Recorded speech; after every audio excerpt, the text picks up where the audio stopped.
afternoon, as they were coming from school, the children used to go and play in the giant's garden. It was a large, lovely garden with soft green grass.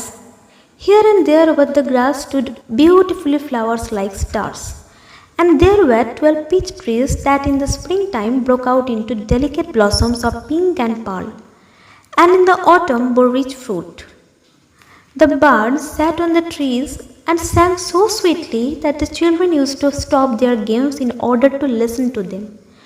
How happy we are here, they cried to each other. One day the giant came back.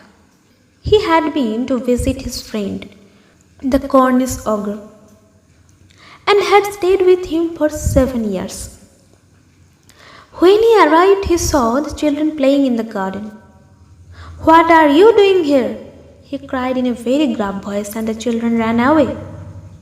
"My own garden is my own garden," said the giant.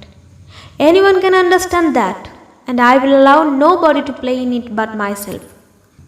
So he built a high wall all round it and put up a notice board: "Trespassers will be prosecuted." He was a very selfish giant. The poor children had now nowhere to play. They tried to play on the road, but the road was very dusty and full of hard stones, and they did not like it. They used to wander round the high walls when their lessons were over and talk about the beautiful garden inside. How happy we were there, they said to each other. Then the spring came, and all over the country there were little blossoms and little buds. Only in the garden of the selfish giant it was still winter. The birds did not care to sing in it, as there were no children, and the trees forgot to blossom. Once a beautiful flower put its head out from the grass, but when it saw the notice board, it was so sorry for the children that it slipped back into the ground again and went off to sleep. The only people who were pleased were the snow and the frost. "Spring has forgotten this garden," they cried. "So we will live here all the year round." The snow covered up the grass with her great white cloak, and the frost painted all the trees silver. Then they invited the North Wind to stay with them, and he came. He was wrapped in furs, and he rode all day about the garden and blew the chimney pots down. "This is a delightful spot," he said. "We must ask Hell on a visit." So the Hell came. Every day for 3 hours he rattled on the roof of the castle till he broke most of the slates. And then he ran round and round the garden as fast as he could. He was dressed in grey, and his breath was like ice. "I cannot understand why the spring is so late in coming," said the selfish giant, as he sat at the window and looked out at his cold, white garden. "I hope there will be a change in the weather." But the spring never came, not the summer.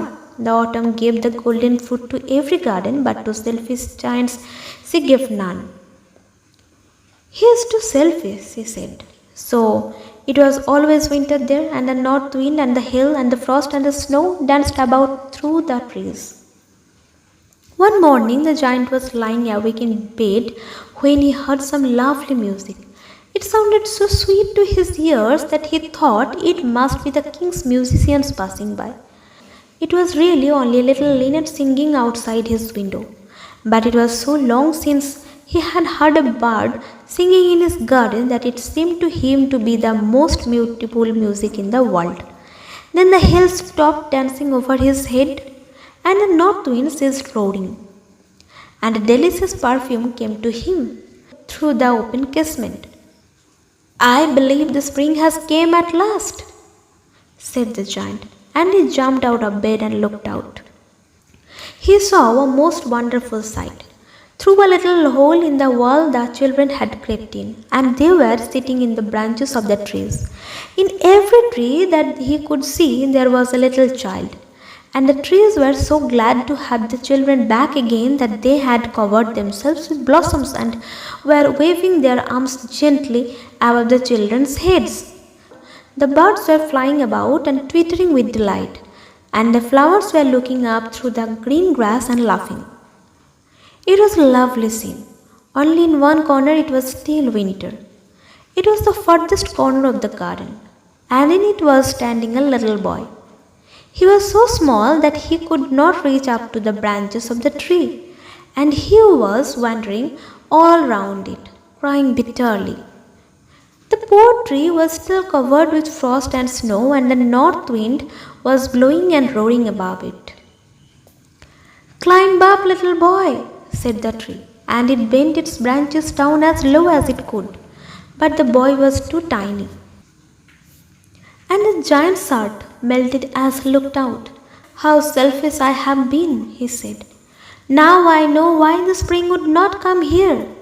I will put that poor little boy on the top of the tree, and then I will knock down the wall, and my garden shall be the children's garden forever and ever." He was really very sorry for what he had done. So he crept downstairs and opened the front door quite softly and went out into the garden.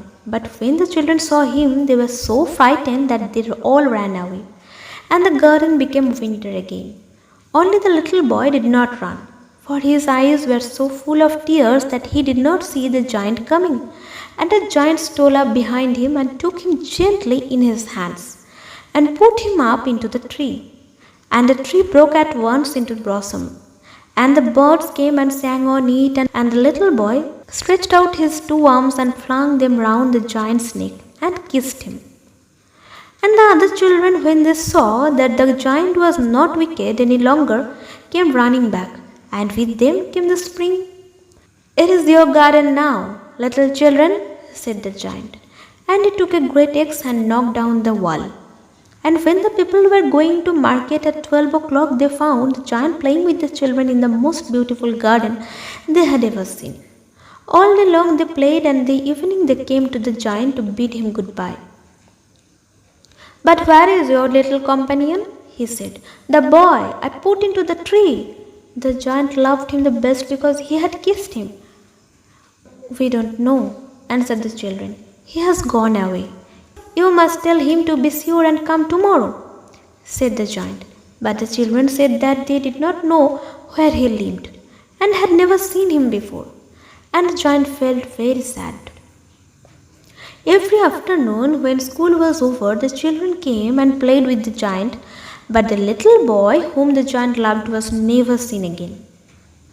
The giant was very kind to all the children, yet he longed for his little friend and often spoke of him. "How I would like to see him," he used to say. Years went by, and the giant grew very old and feeble. He could not play about any more. So he sat in a huge armchair and watched the children at their games and admired his garden. "I have many beautiful flowers," he said, "but the children are the most beautiful flowers of all." One winter morning he looked out of his window as he was dressing. He did not hate the winter now, for he knew that it was merely the spring asleep, and that the flowers were resting. Suddenly he rubbed his eyes in wonder and looked and looked. It certainly was a marvelous sight. In the furthest corner of the garden was a tree quite covered with lovely white blossoms. Its branches were golden, and silver fruit hung down from them, and underneath it stood the little boy he had loved. Downstairs ran the giant in great joy and out into the garden. He hastened across the grass and came near to the child. And when he came quite close, his face grew red with anger, and he said, "Who had dared to wound thee?"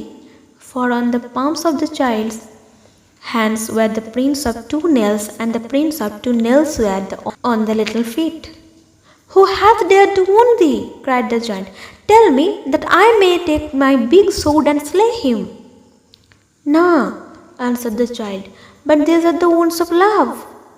"Who art thou?" said the giant, and a strange awe fell on him, and he knelt before the little child.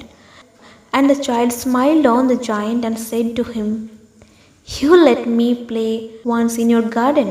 Today you shall come with me to my garden, which is paradise." And when the children ran in the afternoon, they found the giant lying dead under the tree, all covered with white blossoms.